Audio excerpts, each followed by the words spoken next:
Il est 9 h passé de 9 minutes. Si vous venez de nous rejoindre, sachez que vous suivez en direct votre émission Matin d'Éden. Nous sommes dans la rubrique Actu décalé. Je l'annonçais dans l'introduction, dignité menstruelle, rôle des parents dans l'accompagnement des filles. Et pour faire le débat avec moi sur ce plateau, j'ai deux charmantes dames sur ce plateau avec moi. Ekou Danyo Laurence Arissou. Bonjour à vous, madame.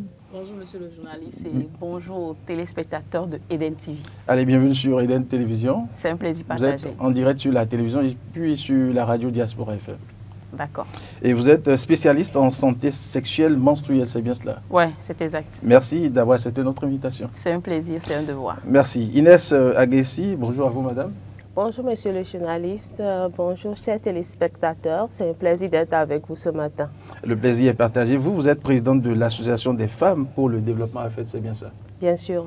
Merci d'avoir accepté notre invitation. C'est un plaisir. Alors, je démarre justement avec vous. Quand on parle de dignité menstruelle, essayez de nous expliquer un peu pour que nos auditeurs et téléspectateurs puissent comprendre. Ok, merci, monsieur le journaliste. Lorsqu'on parle de dignité menstruelle, au fait, entre-temps, on a l'habitude de dire hygiène menstruelle, mais aujourd'hui, on parle plus de dignité menstruelle.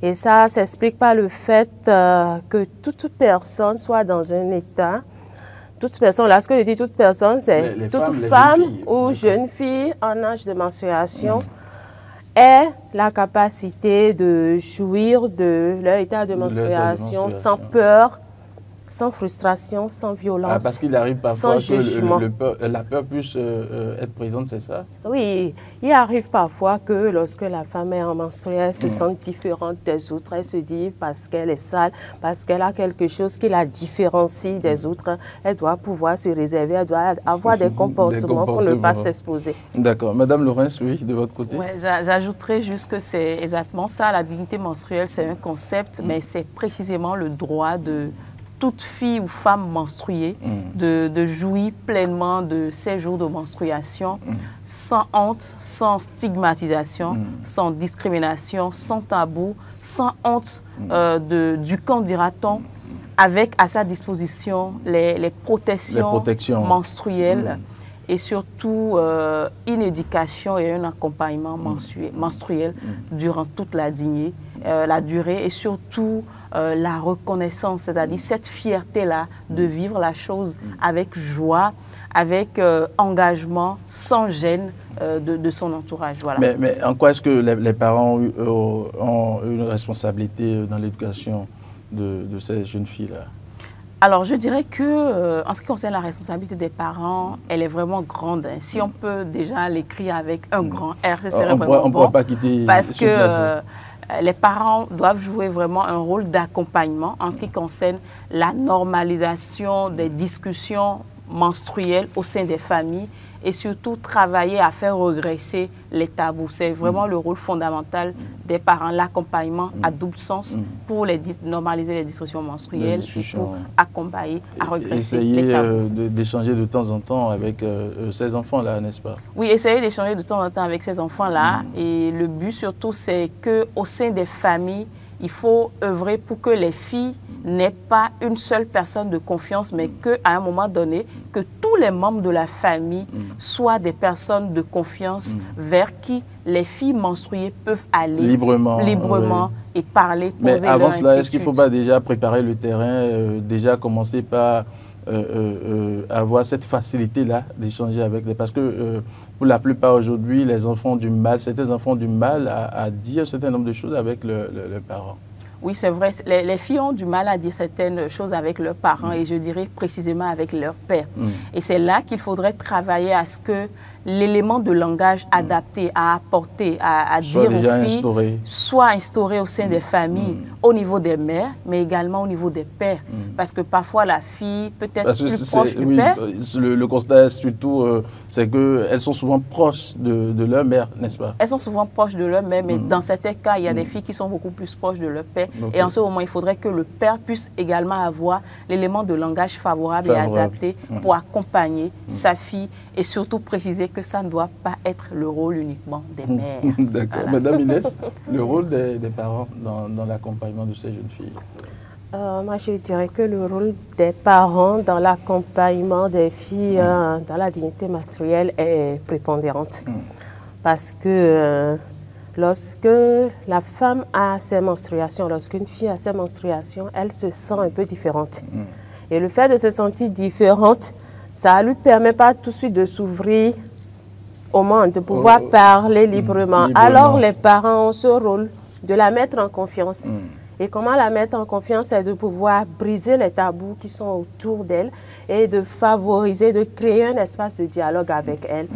Nous, quand je parle de nous, notre génération n'a pas eu cette chance avec nos parents de pouvoir vraiment dialoguer, échanger avec eux sur ce type de situations qui arrivent dans la vie de la femme, alors que c'est une étape naturelle, un phénomène naturel qu'on doit vivre, qui doit permettre à la jeune fille de savoir que je suis en train de grandir, c'est un développement de mon corps, et c'est une étape que je vis un peu comme je pousse les dents. Donc ça ne doit pas être quelque chose qui me distingue des autres, qui me sépare. Mais j'ai bien envie de vous poser cette question. Quel est le moyen efficace pour ces parents-là de dissiper les mythes et les tabous autour des questions liées aux menstruations? Moi, je dirais que ça part déjà de la compréhension du phénomène qui arrive dans la vie de la femme. Quand tu comprends ce qui t'arrive, tu l'acceptes mieux. Et l'estime de soi que cette jeune fille-là développe l'amène à comprendre que je vis une situation donnée, mais ça ne veut pas dire que je suis différente. Oui. Je peux vivre avec et je peux évoluer en faisant tout type d'activité, même si je suis en menstruée. En menstruée. Voilà. D'accord. Madame Laurens, dites-moi, comment est-ce que les parents, de façon pratique, peuvent-ils aider à la gestion des douleurs menstruelles? De façon pratique, comment est-ce que cela pourrait se passer? De façon pratique, c'est d'abord commencer par rassurer la fille. Parce que quand on parle d'accompagnement des parents pendant la période menstruelle, il faut dire que ce travail doit déjà se faire à la ménage, c'est-à-dire avant même la toute première menstruation de la fille qu'est la ménage. Parce que les filles, elles assimilent beaucoup plus entre 9 et 11 ans. Donc les parents peuvent par exemple utiliser des moyens comme des jouets et autres pour montrer aux filles l'importance de leur féminité et leur expliquer que avoir les menstrues, ce n'est pas du tout un problème, mais c'est beaucoup plus le moment où leur féminité commence par avoir le vent en poupe et qu'elles doivent vraiment commencer par avoir confiance en elles. Et de façon pratique, c'est les mettre en contact avec accompagnement, bien sûr, avec un agent de santé adapté qui a les mots favorables pour accompagner la fille. Parce qu'il faut de la manière. Oui, oui, parce qu'il y aura des moments où elle sera face à des crampes d'estomac, à des douleurs. Elle ne pourra pas comprendre ces signes-là, la lecture de ces signes. Voilà, exactement. Et au même moment, elle sera appelée à affronter, par exemple, les cours, l'école. Donc, c'est vraiment important de les accompagner de façon pratique avec un appui ou un suivi médical pour qu'on leur adapte des cachets favorables si nécessaire. Si nécessaire. Voilà. Mais à quel moment ou à quel âge on peut déjà anticiper en tant que parent sur ces questions-là avec les enfants? Déjà à 9 ans, il faut commencer. Parce qu'il y a des filles... 9 ans? Oui, déjà à 9 ans. Ah bon, ça vous paraît tôt, mais déjà, il y a des filles qui ont leur menstrues très tôt, à 9 ans. Et si ces parents-là ne se réveillaient pas très tôt, peut-être à 8 ans et demi, elles vont vivre ça de façon vulgaire avec toutes les violences qu'il y aurait éventuellement autour. Donc déjà à 9 ans, il faut commencer par parler le sujet sans pour autant aller directement au fond, mais commencer déjà par la préparer psychologiquement à l'arrivée de cette chose merveilleuse. Mais est-ce que c'est souvent chose facile pour les parents? Vu l'âge que vous voulez de nous Oui, moi je pense que je suis aussi parent, j'ai des filles aussi, et je pense que les parents doivent vraiment enlever leur manteau de parents et se mettre dans la peau d'une personne Il le faut véritablement. Qui veut vraiment apprendre. Parce qu'en matière de gestion menstruelle, il faut que les parents s'équipent. S'équiper, c'est apprendre à avoir les éléments de langage fondamentaux pour la fille, quoi lui dire, approprié, quoi lui dire dans tel moment, quoi lui dire lorsqu'elle est en train de gérer son cycle menstruel et qu'elle est peut-être à la fin du cycle menstruel qui annonce peut-être le début d'un autre cycle menstruel. Donc, c'est des éléments de langage à chaque étape de l'évolution du cycle menstruel de la fille que les parents doivent apprendre, doivent s'approprier et mettre à disposition des filles. Madame Agressi, vous avez quelque chose à compléter? Moi, je dirais que c'est exactement comme Madame Laurens vient de le dire. Déjà à 8 ans et demi, c'est important. Moi, j'ai eu par exemple mes menstrues à 9 ans. Wow. À 9 ans, j'étais au CM2. Et, donc, il y en a qui peuvent l'avoir à 8 ans? À 8 ans et demi, à 9 ans maximum. Mais d'autres l'ont beaucoup plus tard. Ça dépend de l'organisme de chaque femme et de chaque jeune fille. Et en ce moment-là, tel qu'elle l'a dit, les parents doivent être vraiment équipés pour pouvoir conseiller, accompagner ces jeunes filles et ces femmes-là, pour pouvoir arriver à vraiment vivre ce phénomène avec joie. Avec joie, sans peur, parce qu'à un moment donné, moi par exemple, ma mère me disait, elle n'a pas expliqué ce qui arrive, mais elle dit, quand tu commences à avoir les menstrues, ça veut dire que tu ne t'assois pas à côté d'un homme. Quelle est cette histoire, ça ne soit pas à côté Vous avez commencé par vous poser des questions. questions. La première journée, je suis arrivée en classe, j'étais à côté d'un garçon. Je me suis dit, mais je ne m'assois pas à côté de toi aujourd'hui. Il dit, mais pourquoi je ne dis rien, je n'explique pas, mais c'est que je ne m'assois pas là aujourd'hui. C'est déjà ça, c'est là ça. Ça veut dire qu'il y a une peur déjà qui m'habite. Et le jour-là, je n'étais pas moi-même durant toute la journée. Mais que pensez-vous de ceux qui pensent que c'est essentiellement réservé aux mamans et non aux pères? L'éducation.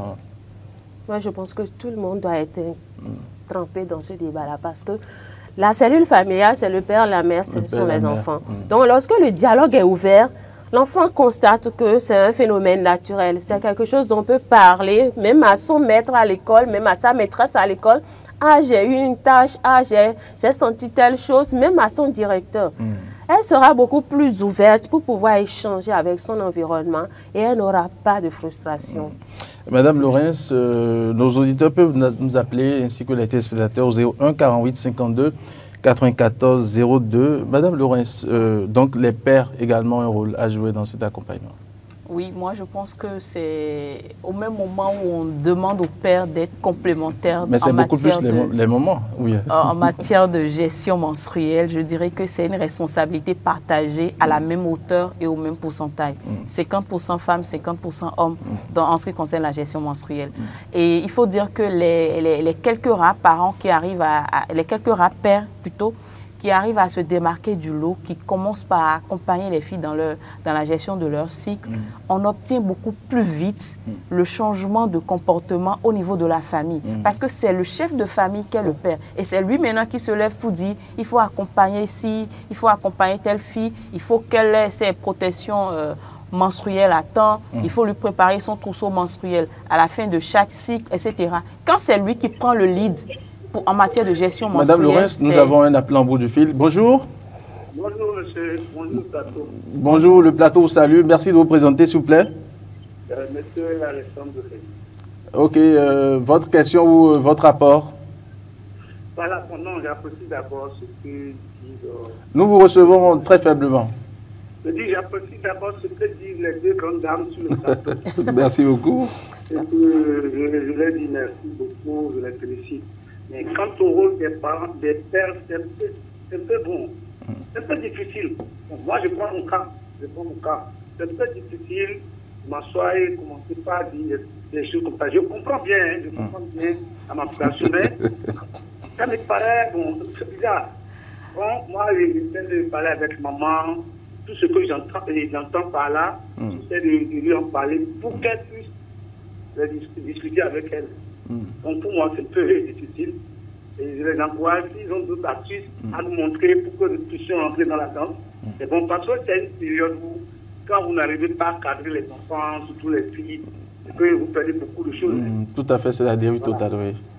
Mais vous, de votre côté, comment est-ce que vous faites? Est-ce que vous vous impliquez dans l'éducation avec votre épouse? Oui, bien sûr. J'en parle toujours avec maman. Je lui dis comment tu fais. Je disais même, je transmets les idées à elle. Et elle ajoute bon, elle fait le complément et il faut en parler aux enfants. Et moi, je suis le... D'accord. Allez, merci beaucoup à vous. Vous avez une question peut-être? Pardon? Vous avez une question peut-être à l'endroit des dames? Comment elles sont en train de tout dire, hein? Je préfère les suivre à la fin. Allez, merci beaucoup à vous. Madame Laurens, oui, vous étiez en train de parler. Alors, je disais que j'ai beaucoup aimé l'intervention du monsieur, mais je veux dire que le défi est encore là. Il faut aller au-delà du difficile. Et c'est là que commence vraiment, et c'est là qu'on obtient vraiment les résultats. Lorsque le chef de famille, qui est le père, s'implique, on observe beaucoup plus l'épanouissement au niveau des filles et toute la famille le suit en fait, parce qu'il est le lead de la famille. Et quand il donne l'exemple, tout le monde le suit. Et on a dit l'objectif, c'est de faire en sorte que toutes les filles puissent avoir tous les membres de leur famille comme des personnes de confiance auprès de qui elles peuvent aller lorsqu'elles ont des crampes menstruelles, lorsqu'elles sont rejetées dans la société. Donc c'est vraiment, vraiment à prôner. Il faut changer la donne. C'est possible parce que, vous savez, nous sommes en Afrique, nous sommes au Bénin, et tout le temps, nous mettons les filles menstruées ou nos filles sur la même table de compétition que les filles de l'Occident ou des autres pays. Et il faudrait qu'on travaille à les mettre dans les meilleures conditions que les autres pour pouvoir exiger d'elles les mêmes résultats lorsqu'il y a les compétitions, par exemple. Aujourd'hui, également, il y a les nouvelles technologies et ça va très vite.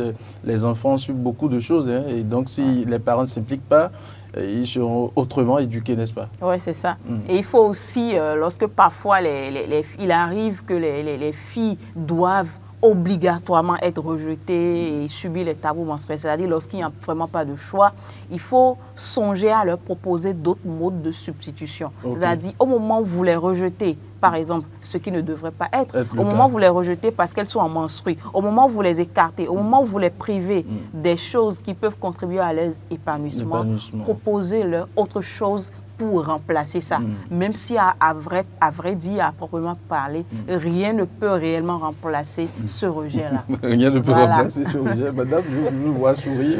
Je pense que ce rejet-là, ça peut fondamentalement toucher psychologiquement les femmes. Et quand un homme est touché psychologiquement, ça veut dire que c'est tout son être qui est en mal-être.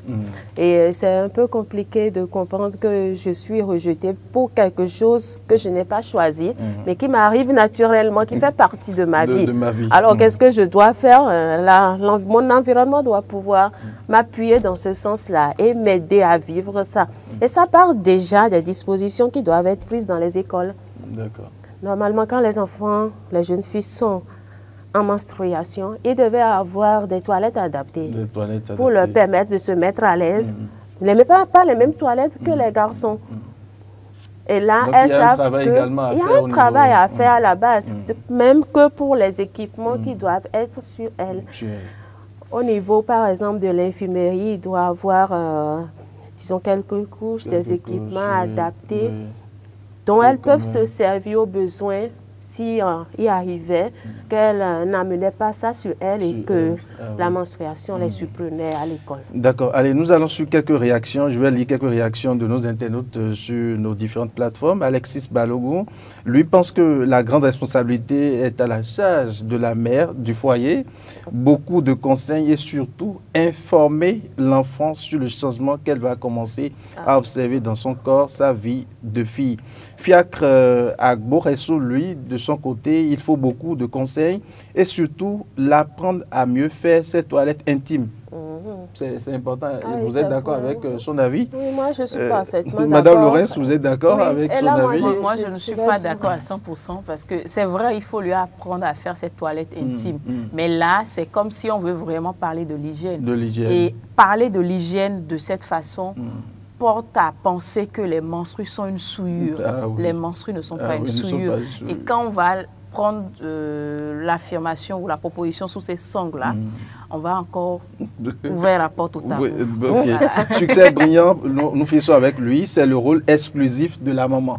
Lui, il est catégorique, hein? C'est le rôle exclusif de la maman. Moi, je dirais que c'est compréhensible. Sa réponse est compréhensible dans le sens que nos valeurs africaines nous amènent à penser que c'est la femme qui est le socle du foyer. Donc, en matière d'éducation, fondamentalement, là, c'est la mère, c'est elle. Mais aujourd'hui, on veut démocratiser les choses. On veut faire en sorte que tout le monde participe à l'éducation de l'enfant de manière globale. Pas seulement sur le plan scolarité, pas seulement sur le plan financier, mais également en matière d'éducation à la dignité menstruelle. Allez, juste une petite réaction. Vous savez, quand on dit c'est uniquement la chose de la femme, lorsqu'il y aurait éventuellement échec de ce côté, on va attaquer qui? On va attaquer la femme. La maman, naturellement. Donc, il faudrait que la responsabilité soit partagée pour qu'on atteigne vite. Donc, vous voulez également qu'on attaque également le père, c'est pourquoi vous voulez que les responsabilités soient partagées. Il faut qu'il y ait union d'action pour que le résultat soit atteint à 100%. Parfait. Et avec les hommes, c'est possible. Et c'est même rapide. D'accord. Il faut faut aider les femmes dans ce sens-là. D'accord, c'est compris. Allez, Madame Laurence Akundayo Arissou, merci beaucoup à vous pour votre présence sur ce plateau. C'est un plaisir. Nous espérons vous recevoir très bientôt pour un autre sujet. C'est bien possible, je crois. C'est possible. Allez, merci. Très bonne journée à vous. Madame Inès Aguessi, merci également pour votre disponibilité. Merci à vous, monsieur le journaliste, et merci aux téléspectateurs. Allez, c'est la fin de cette émission. Merci de nous avoir suivis. Rebecca Ougou a réalisé l'émission.